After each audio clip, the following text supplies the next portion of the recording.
Closed captions for this episode of Life in Wilkes is brought to you by Deal Insurance Agency in Wilkesboro, an award-winning, experienced, family-owned and operated agency with service and coverage that goes above and beyond expectations. Join us on a captivating journey as we explore the charm, history, and vibrant culture of Wilkes County. Discover the hidden gems, inspiring stories, and remarkable people that make Wilkes a place worth knowing and celebrating. Join us now and experience the unique essence of Life in Wilkes.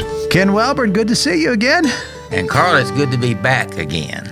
Appreciate being here. Well, for those that don't know, today is a momentous day, a day that, well, it's on calendars. It's being celebrated by a lot of people. And Ken Welborn, this week marks your 75th birthday. Indeed it does. On a Sunday in 1949, when my dad had just taken a new church to preach at, right. I was born at noon on Sunday, and he missed his first service. Oh, my goodness. I'm sure they were forgiving, though, right? He was there Sunday night. Yeah. Wow. Well, I know you love stories about growing up in the Carolinas. And, you know, one interesting thing to me that I didn't realize till recently, that while you were born in Wilkes County, your brothers weren't. No, I'm the only one of my family that's not from Surrey County. Mm-hmm. As I've said many times, Mom and Dad basically had two families. Right. They had the boys that were born in the 30s right after they got married, and then my brother Wayne and I in the 40s, and me in 49. Brother Wayne was born in 45. They all were born in Surrey County but me. And they're better relatives than I am, too. I once had a niece say, "Uncle Kenny, can't you come over here sometime for something besides a funeral?" But, you know. Well, I guess that's the way it was, right? That's the way it was. I just never really knew them. My dad was the oldest of 13 children, and he has one aunt left, Irene, mm-hmm. and she's a sweet soul. She's a good soul. She's the keeper of the big genealogical book. Oh, and sure. Reminds me how many pages I've taken up with my wives, and gives me a hard time about that. But yes. But she's a good soul, and I enjoy her. But I don't see her except at a little reunion once a year, right. You know. Well, you are a collector after all. Yeah, after all, yeah. My goodness, 75 years, you've just seen so many things. I think it's interesting that your siblings were born in Surrey County. Mm-hmm. That's where you were from. Your mom and dad moved to Wilkes County. You were then born in Wilkes County. And I don't know what that experience did to you or implanted in you, but you've spent your life now mostly telling stories around Wilkes County, haven't you? Well, yeah, I guess I kind of have. It hadn't really been by any design. It just sort of it just happened, I guess you might say. But I have many opportunities to tell stories, and I'm always thankful to get to. Mm-hmm. And so once in a while, there'll be a high school reunion that can't find anybody to speak, and they'll let me come tell stories. And any of the reunions that are in the 45 to 60-year reunions, we kind of knew the same people, so it's it's an easy crowd, you might say. Mm-hmm. And just try to go to one that doesn't have an ex-wife in it. That's all I do. You know. well, good luck on that. So in 75 years, I know there have to be a profound amount of moments of gratitude, things that you look back on, and I know you've shared story with me in the past of where when you tell this, I don't know if you realize this, but when you tell these stories about growing up and the people that you met and that you remember details about them, you often smile. Your countenance is kind of brightened up a bit. Do you know you're doing that? No, not really, but I can't imagine why I wouldn't smile, because in my life, for the most part, folks have been kind to me. Folks have been good to me. Folks have helped me. Folks have encouraged me, and I've probably not deserved the kindnesses always and the encouragement I got, but I've never forgotten them. And as the years have gone by, Paul Cashin gave me a job in 1971 when I was 1A and broke as a convict. Because I was 1A and broke as a convict and needed a job, right. And became my friend as long as he lived. And what was that first job? I worked. Well, it's a long story, but the short version is that I was trying to buy a little house, and I'd applied for a loan on a house, and everything had been approved on it, and I'd got a down payment like I was supposed to and all that. And they said, well, where do you work? I said, well, I don't have a job. And old Ray Stroud at the old Savings and Loan says, what do you mean you don't have a job? I said, I'm going to get one. And he said, you sure are. You're going to get one before you get a house loan. Right. He said, what have you done? I said, well, I just got out of school. I said, I don't know what I'm going to do from there, but I said, I actually helped a guy in a heat and air conditioning shop for a while. And he said, Paul Cashin needs somebody in his heat and air conditioning shop. You tell him Ray Stroud sent you. Mm-hmm. And Ray Stroud, by the way, one of the greatest guys I ever met in my life. I'm sorry you never got to meet him. He's a wonderful guy. But so I went to see Mr. Cashin. I'd never met him before in my life. You want to hear the story about him hiring me? Oh, I'd love to. Well, I didn't have him in my mind, but it's a great story. I went to see him, and we talked, and and the things he was asking me to do, I could do. I knew I could do. And so I'm going to give you a job, he said. And he offered me almost to the penny, half what I needed to qualify for that little loan, right. Almost to the penny. Right. And I said, Mr. Cashin, that won't do it. It won't work. So wait a minute, I said, that's not even close. And I said, I need a job. I'd like to get this house. I was married then, hadn't been married any length of time at all. And I'd already put a little deposit down. I wasn't going to get that back, you know. And I explained to him that I was getting ready to be in a jam. And I didn't realize it was going to make me get a job right away. And he laughed. He said, well, they're going to. And I said, well, why don't you do this for me? If you'll pay me what I have to get that loan, I'll work for you for 3 months. At the end of 3 months, that's not the best money you've ever spent in your life on an employee. You call me in, you fire me, and I will write you a check for the difference in what you paid me that you didn't think I was worth after all. Mm-hmm. And I will do it without complaint. Well, he said, I've never had quite such a proposal as that. He said, you'll be making more than the guy that'll be supervising you. And I said, well, I won't tell him. And he said, well, I would certainly hope not. And he said, you know, I'm going to do that. And he shook my hand and gave me the job. Wow. Sent the paperwork back to the Savings and Loan. I got my house. Mm-hmm. Well, I was convinced that I was not going to give that money back. Right. And I mean, I hit the ground running every day. I worked like a beaver building a dam. The guys, within 2 weeks, the guys working there, oh, here comes the company man. You know, I wouldn't take a break. Right. I worked. I was going to earn that job. And so it went on, and I would go after we closed at 4, the shop did. I'd go to Cash and Oil Company, which he owned. I'd see if there's anything I could help him with over there. I mean, I guess you say I was sucking up. I don't know what you're going to say, but I was going to earn that money, not have any problem. Well, my 3 months went by, and I knew that I had it made, and I had earned this money. There wasn't no charity involved anymore. I appreciate him helping me, but I'd kept my word. And he called me into his office, and his office was amazing. But in an old building with a concrete floor, and every time you rolled a chair around, it sounded like somebody scratching their finger on a blackboard, you know. But he said, "Well, Ken," he said, "I've been thinking about your job," and he said, "I don't want you working for the heating company anymore." And I could feel the color going out of my face. Wow. And I was going to tell that man just what I thought of him, because I knew that wasn't right. That wasn't fair. And he said, and before you blow up, he said, listen a minute to me, okay? Mm-hmm. I'm going to make you an offer. And I said, what's that? And he said, well, I own a small radio station across town called WWWC Radio. Oh, I see. And they've only been on the air for a couple of years, and they're struggling very badly. Mm-hmm. And we need somebody that can sell advertising and get that thing on its feet. And I'll make you a deal. I'll give you what you're making now as a base salary. I'll pay you a commission on what you sell. And in 90 days, if you don't think I've done you a favor, put you right back in the sheet metal shop where you came from. Hmm. And the rest, as we like to say, is history. That's how you got in the media world. That's how I got in the advertising business. Right. Yeah. Wow. And I worked for him for 8 years. Mm-hmm. He and a partner he had constantly at each other's throat. That's a long story I won't try to get into, but Mr. Cashin was in the right, in my opinion, on this stuff.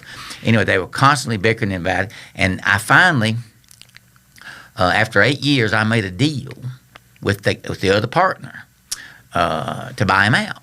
Oh. And had the deal all made, and had everything down. Sent all the paperwork to the FCC. They'd approved, and I would have by then about 55% of the stock in the business. So I would have controlling interest in it because they'd sold me a little stock one time earlier. Well, anyway, then this guy that owned the other half of that radio station, his daddy came to town, and he informed me his son didn't sign anything he hadn't read. And he read it, and he said, "This is not a good deal for my son." I said, "No, it's none of your business." He said, "It's all my business. My son does nothing I don't approve of." Well, the only thing I really got out of that was feeling sorry for his son, who sat there like a knot on the log and never was afraid to open his mouth. And the guy queered my deal. So one day, I was going to own the place. The next day, I was back selling advertising again. And it just wasn't the same anymore. And so, after a period of time, I was made aware of a circumstance I could get into with a TV shopper. TV had cable TV ads in it, or cable TV listings, Right. and then ads around it, and you didn't have to have any FCC permit to get in the newspaper business, even though it wasn't really a newspaper. And so I left and with a partner started that. I should have learned something from Mr. Cashin about partners. And to quote a sage philosopher, W.C. Fields. W.C. Fields once said, "There ain't no leakier ship than a partnership." And I can tell you it's the truth. Yeah. But so for a number of years I did have a partner, but and then that I bought the partner out, and then years later started. It was called Thursday Magazine. Then started the Wilkes Record, and now we do the WilkesRecord.com. And all of that is based on the fact that I was 1 a.m. broke, needing a house loan. What a great story! That's the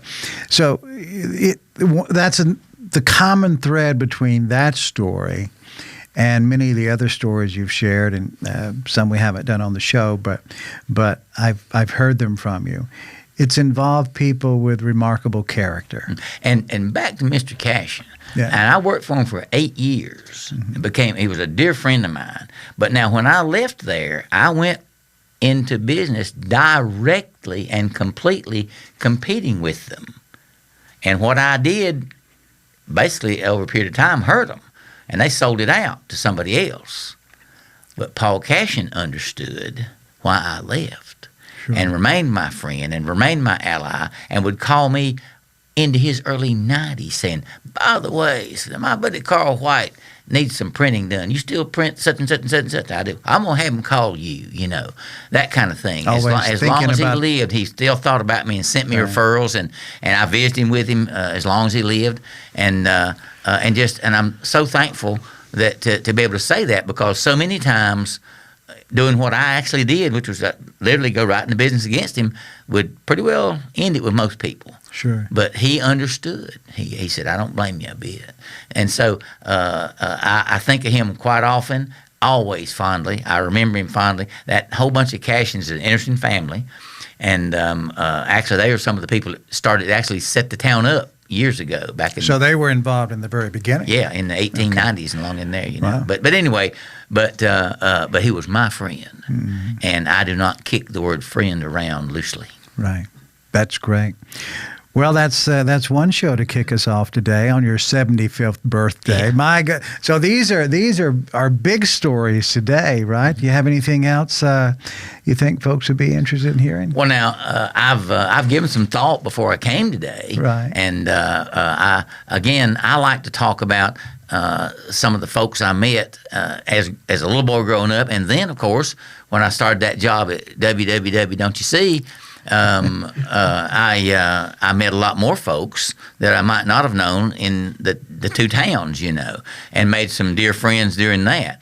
And one of my favorites, though, of all of them, was, of course, Mr. Carl W. Steele. I've told you about him before, that he was a jeweler. And is he the one who started in the drugstore and the That's him. table? Okay. Yeah. When I was a little boy, at 11, I started living in the Greensboro Daily News, and he was my customer. And by then, he was down on Main Street at 912 Main Street in a beautiful, beautiful jewelry store with all the glass and mirrors and all the china and crystal and stuff. But he started at Brame Drugstore by renting a booth in the restaurant part of the drugstore and worked on watches and clocks during the day till he got enough money to start his own business somewhere else. But the main thing about him was, as I said before, but from the time I met him until he died, it was like I had another grandfather. And it's funny about grandfathers and me because I never knew my grandparents, any of them. My one grandfather died before I was born. The other grandfather died when I was 2 years old. Okay. The grandma, my dad's mom, I didn't like her. And my mom's mama didn't live around here. And so I had the lady upstairs, Stella Valentine, for a grandma. And people like Carl W. were like a grandpa to me, and Fred Hethcock. And I can name several folks that were just kind to me as a little boy. They're all names. They sound so epic, like they're out of a novel or something. Well, it's these are folks that changed my life. These are folks that were kind to me, a total stranger. And that's a great lesson to learn, And but Mr. Steele, when the story I'm going to tell you about him, he was quite a character, quite a storyteller himself. And I can remember every day he wore this black suit and it had a vest. He's a huge guy, a big old guy. Had two sons, Ralph and Harry. I think Harry's still alive down in Winston.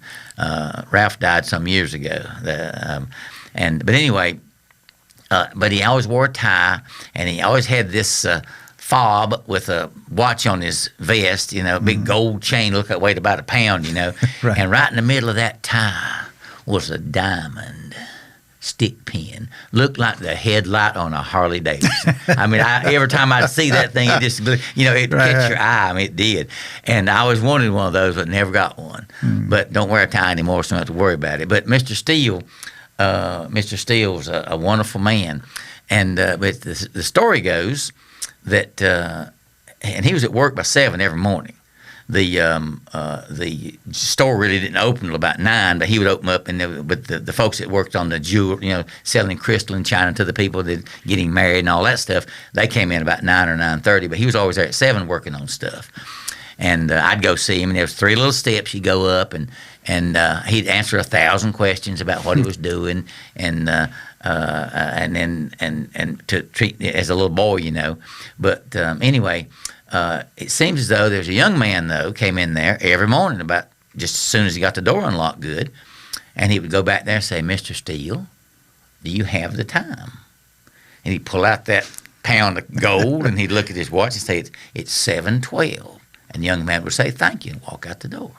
And in those days, he was open 6 days a week, and every day, at a few minutes after he opened up, he'd come in, "Mr. Steele, do you mind giving me the correct time?" And he'd always tell him. Well, even back in the 40s, poor old smokers just didn't get a break, and Carl's wife wouldn't let him smoke in that beautiful stainless jewelry store, and he was out front on the sidewalk one morning smoking him a cigarette before he went in. And the young man walks up to Mr. Steele and says, "Mr. Steele, do you mind giving me the correct time?" And Mr. Steele pulls his watch out and says, "It's 7:02, And so he just couldn't stand it. The young man turned around and started down the street, and Carl W. just couldn't stand it any longer. And he said, I don't mind a bit telling you what time it is. And, he said, "Okay, yeah, thank you." He said, "I can't help being a little curious. Why do you come see me every day and ask me what time it is?" He said, "Oh, I should have told you." He said, "Part of my job down here at the American Furniture Company is to blow the noon whistle." Well, as you know, the noon whistle at the American plant can be heard the other side of Miller's Creek. And everybody sets everything on their schedule by the noon whistle. And I've got to have it right on 12 noon. You being a watchmaker, it just struck me you'd be the logical person. If you didn't know what time it is, who would? Right. And Carl said, "Well, okay, all right, thank you." And the young man started back down the street, and Carl said, "One more thing." Young man said, "Yeah, one more thing, young man." And he said, "What's that, Mr. Steele?" He said, "Just so you'll know, I set my watch by your whistle. And so but I can just see that, you know. But he was just a great gentleman, How old were you then? Oh, I was when I heard that story as an adult. Okay. But when you first met him? 11 years old when I Okay, delivered the 11. Greensboro Daily News to him. Yeah, okay. Matter of fact, the morning after John Kennedy was assassinated, I had 78 customers. At least 50 of them were on the porch or outside at the edge of the street as I came through to deliver the papers. And Mr. Steele was a huge old guy. And in the half light of that morning, I stopped my bike to get ready to throw my paper up on his porch, and he was standing there, scared me half to death. And my eyes adjusted to him, and I've never seen such a sad face in my life. And I handed him his paper, and I said, "Well, Mr. Steele, have you heard anything more about what happened yesterday?" He said, "Well, I'm going to find out what I can with the paper, but son, we'll never know what happened yesterday." And he turned around and walked in the house. "Son, we'll never know what really happened yesterday." And if he ever been a prediction that came true, it's that one, because they're still arguing over it 50 years, 60 years later, Right. you know. But about all my customers were waiting. And it was such a different world then. Oh, the sure. newspapers were king. Of You know, course. if you wanted the news, that's where you got it. That was the detail. Yeah, it really was. And it go and most of my customers were male customers that liked the Greensboro Daily News' sports section better than the Winston-Salem Journal. Okay. The Winston-Salem Journal had a far, far stronger footprint in our area, but I couldn't get a paper out with them. People had them, wouldn't turn them loose. So I drove my bicycle further to deliver my 78 papers than I had to deliver 300 papers for the Winston paper, you know. Sure. But still, I'm glad I got it, you know. But and again, the folks that I met then have been priceless to me. Fred Hethcock, I mentioned that name. Yeah. The paper was 45 cents a week. A nickel a day, Monday through Saturday, and 15 cents on Sunday. Well, Mr. Hethcock and his wife lived right across the street. Mr. Steele at a small angle down the street. And on Saturday, when I'd go collect my paper from them, they'd always ask me to come in to their kitchen, and they'd give me a glass of sweet tea. Oh. And Ms. Hethcock was always dressed up, you know, like, and she did no lounging around clothes in those days, you know. Right. And the second year that I did the paper, at Christmas, when I came by to drop off to collect my money, they gave me my money, they gave me my tea, and they gave me a little package. And I thanked them, and I left. And as soon as I got around the corner, I unwrapped it. And that package was about the size, about 4 by 8, something like that. And I opened it up, and in it was a flat wallet. Everything before, you had a billfold. This was a flat wallet that became very popular as time went on, you know. And I noticed on it, and then on it said, in gold, it said F.B. Hethcock. Somebody had given it to him. And clearly he was just not, you know, he was going to keep his billfold, but he gave it to me. Mm-hmm. And I opened it up, and it had a $5 bill in it. Wow. A $5 bill. That was a lot then, wasn't it? 1960. Mm-hmm. That'd be like giving somebody a $30 tip to carry groceries out today. Right. And I was just stunned. And I showed that to my father, and he said, "Good, that's he must like you, you know." Mm-hmm. And my mother, of course, said, "Now next Saturday when you go by there, you make it a point of thanking them for that. Well, that is no small gift." And so the next Saturday, when I went in there, I said, "By the way," I said, I appreciate," and I had the wallet in my pocket, you know. I said, "I appreciate the wallet," and I said, "I thank you so very much for that and the gift. It was very kind of you." And he said, "Young man, let me tell you something. I worked in personnel for 40 years at the hosiery mill and some furniture factory. I can't remember. I think White Pine Paneling. I'm not sure which. Mm-hmm. But I always worked in personnel. And when I saw that an applicant had a daily newspaper out, they were hired. Mm. And it never let me down. And he said, as long as you live, if you want to remember anything old Mr. Hethcock tells you, it don't matter whether you say it or write it down, but anytime you're in any kind of situation where you're applying for anything, you make sure they know you had a paper route. And if they're worth their salt, they'll give you a shot at whatever you want to do. Wow. And I never forgot him. Do you think that message stuck in your head enough to where, as you got older, you would end up being in the newspaper business? You know, I don't have any idea about that, but I know this. I never forgot it, and I never failed to do what he told me to. Right. And but it's funny. Nothing that I do is what I thought about doing. Sure. When I went to school at Western Carolina, my plan was to go to law school the year after I got out. And I moved to Chapel Hill with my wife and everything at that time. And we got married right after school was out. And but I decided I'd take a year off, try to save a little money, and the rest, as we like to say, is kind of history. Never did get into law school. I got accepted, but never went. Well, but the funny thing was, at the Western Carolinian, the school newspaper at Western Carolina, was my part-time job I worked my way through school with. Oh, okay. A school newspaper. And although I did typesetting and stuff on an old Vera typer, I mean, it's such a different world of what to do now, you know. But oddly enough, that just random things or what happened, had Mr. Cashin not given me that job, there's no telling what I would end up doing for a living. I don't know. Wow. But Mr. Cashin put me on my feet for the rest of my life. I never forgot him for it. Let me ask you, Ken, if you just that story that you shared about delivering the paper and when President Kennedy was assassinated and how everybody was at the street and getting that news. Everybody knew, but they wanted the paper to read about all the details. That had to be a somber moment in town in general, right? Oh, it was gut-wrenching for everybody. It was completely, it's just the kind of thing nobody expected to happen. Right. You know.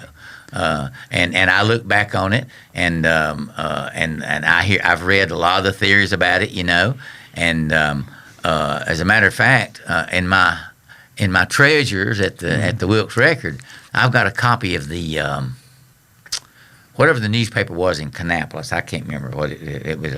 A daily newspaper in Kannapolis, but it was an afternoon paper, and I've got the copy for that day. To see, and to deliver an afternoon paper in 1963, it had to be printed about 9 o'clock in the morning. Right. Then they'd put the sections together, put the inserts in, roll them up, get for the carriers to take them, and then when you got home from work, your paper's laying on your driveway or on your porch, and you read the afternoon paper to get them delivered by 3 or 4 o'clock. Well, Kennedy wasn't shot till about 11 Eastern time. Okay. And so they printed their whole paper and had it delivered. Being what it was, they broke down the press and redid the top half of the front page about the assassination and printed it and reprinted the entire 16-page paper that afternoon and had it delivered up in the night to their customers. So I've got 2 papers back to back on a piece of shrink wrap, one with the same date and everything, with 2 different front pages on it. Right. And on the one front page, they talked about how that Kennedy had gone to Texas to dump Johnson. That was the big news. Right. And they quoted Nixon about some stuff too. But then they put what they could about the assassination. But I've never seen a paper with the same date and 2 totally different front pages like that. But it's just amazing things. And when Dick Underwood died, his widow gave me some. They were in the Foreign Service in '63, and they gave me some Japanese language newspapers. And a couple of things about it. They were all about the assassination, but advertising. One of those Japanese English in '63 had a beautiful bright green pack of Salem cigarettes on the front page for sale. You know, it's just such a different world. You know, but and there were English language newspapers in Japan. You know, these were. They weren't. You know. But anyway, let me ask you another question. No. That's. I mean, all of this is.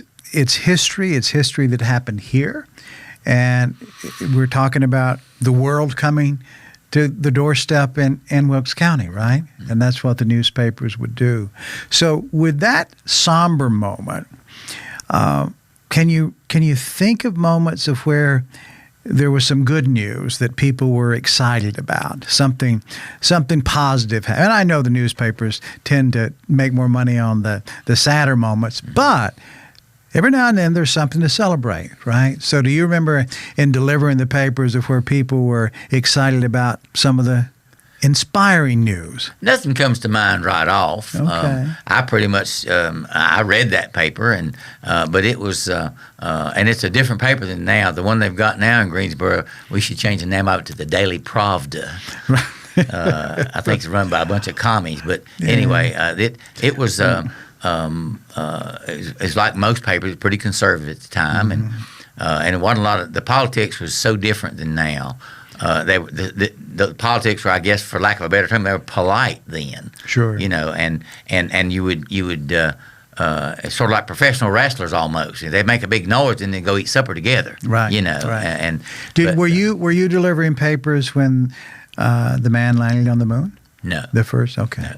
I delivered papers from the time I was 11 till I was almost 14. Okay, sure. And my freshman year of high school, I delivered them for a while, and then I wanted to join the wrestling team, and I had to let my paper route go. So, and you joined the wrestling team? I had the distinction. Coach Branch would tell anybody that listened that Kenny Welborn was the absolute worst wrestler he ever had on his team. I was skinny, I was lazy, I was weak. What in the hell ever made me think about joining the wrestling team? But I did. And we used to have to run from the Wilkes Central was where the old YMCA was, you know, at the time.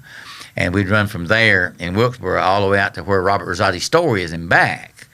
And that was and every day, and you'd have to keep us in condition. Well, I had two girls that would park in there in that driveway when you first start past the Pontiac place, and I'd get in the car with them. We'd go down to Glenn's and get us some milkshakes and Sundays and stuff, and they'd come out and they'd drop me off, and I'd jog right on back into the school, you know.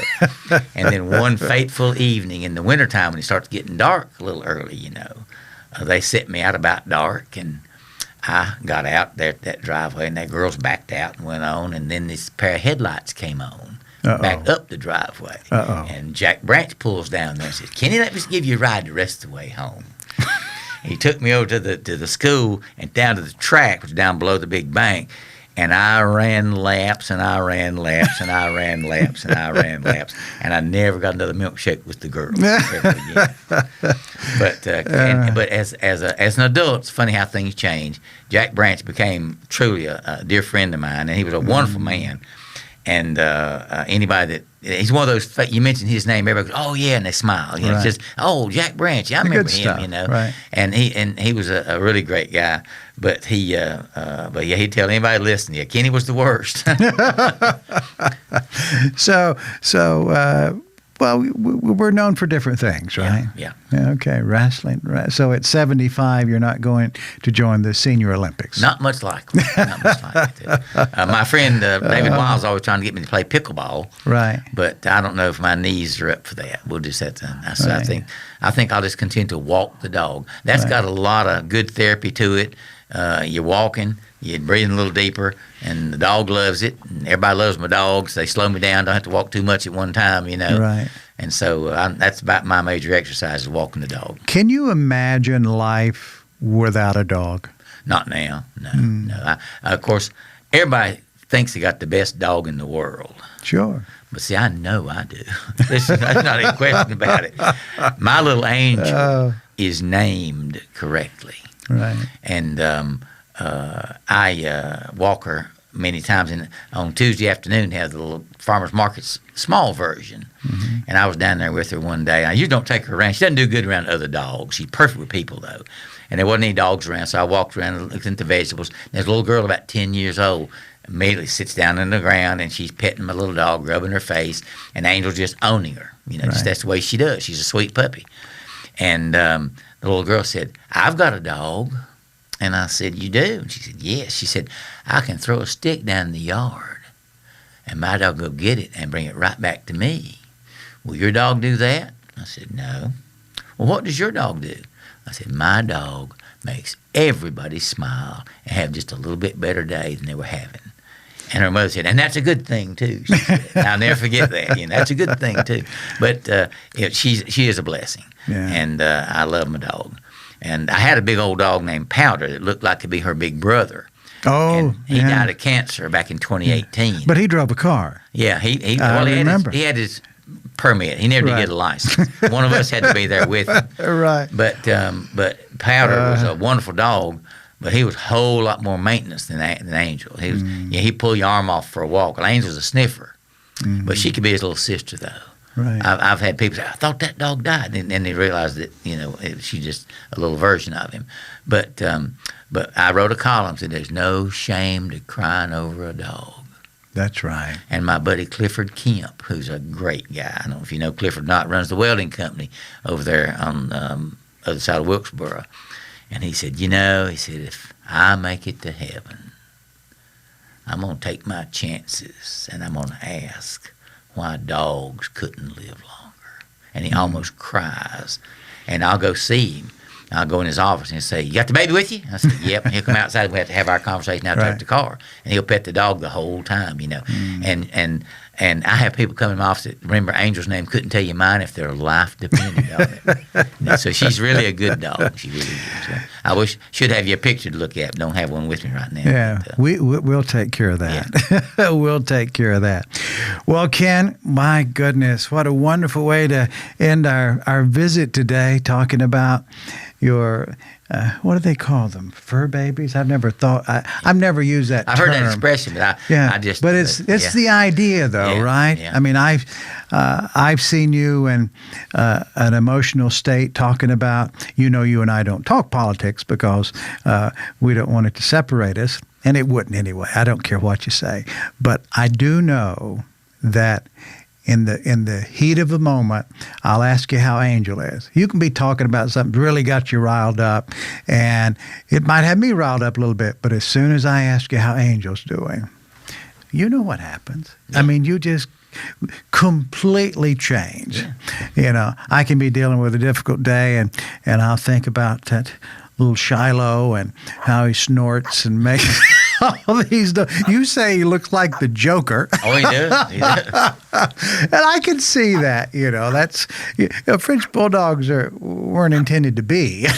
They were crafted, and what an amazing thing that I can't imagine society without dogs and pets in our life. I think it kind of takes the edge off, doesn't it? It's a blessing, and it's a companion, and it's a calming thing, and it's just a good thing. And I cannot imagine how anyone could ever be unkind to an animal or a small child. It's just unfathomable to me. But when I first got little Angel, I'm not responsible for what a great dog she is. She was a great dog when I got her. She was 3 years old. Your son had something My to do with that. son, Sam, had kept her out of the pound down in Davidson County because a guy he had been working with, trying to help him a little bit, had fell off the wagon and gotten thrown out of his apartment and was losing his dog and his apartment because the dog couldn't have her and he was going to take her to the pound. Well, he kept her out, and when I met her, there were three dogs in that house. The people were keeping her for him, and the other two dogs didn't even look at me. And the first time she ever saw me, she climbed up next to me on the chair I was in, and she's been next to me ever since. And I stopped in Elkin on the way home. I was going to hunt a couple of things up, and there's a shopping center down there where there's a food line, plenty of grassy places where the dog could go to the bathroom. Right. And so I got out because I didn't know her schedule or anything. And I got her out, and she made her business. And I was sitting on the curb petting her a minute, and this older gentleman came out of the food line with some groceries, him and his wife. And he pulled his car up over there and parked it and got out. I said, "You mind if I pet your dog?" And I said, "No, sir." He sat down, and, of course, Angel just within 90 seconds is both all paws up in the ground, just like she is with everybody, Right. We get her a belly rub. He said, "Well, she's a gentle thing, isn't she?" I said, "She sure is." I said, "I don't believe I've ever seen a dog that in 30 seconds is ready for me to give him a belly rub." Said, "She's a trusting thing, isn't she?" I said, "She seems to be." Said, "How long have you had that dog?" I said, "About 45 minutes." He said, "What?" But she's just been that way from the time I got her. And I wondered what kind of shape she'd be in. She came with a banana box full of toys, treats, shampoos, vitamins, books, and a stack of paperwork about an inch thick on the Jamestown Veterinary Clinic. How she'd been looked after from the time she was born till the week before he was. So you knew everything about her. Yeah, and so the people at the vet called it and got an email right to them, and they had a complete history of her from the first day I ever got her. But about that, I tell that story a lot because I think I owe letting folks know I'm not why she's such a good dog. I'm just continuing to enjoy her being a good dog and be good to her myself. But she has no conception of nothing but kindness. But I was telling this to a lady one day in my office, and she was petting the dog, and she said, I work a lot with the homeless. And she said, I cannot tell you how many times I've handed a loaf of bread to a man that looked like it hadn't eaten a week. And he opened that loaf of bread up and got the first piece of bread out of it and gave it to the dog sitting next to him. The dog, they're a blessing. No matter what your circumstances are, they're a blessing. Wow. Well, there you go. Ken, I'll see you next time. I'll look forward to the next visit. Thank you for spending time with us on Life in Wilkes. We value you as a viewer and appreciate when you share the show with your friends and family. Be sure to bookmark our channel and join us again on the next episode of Life in Wilkes.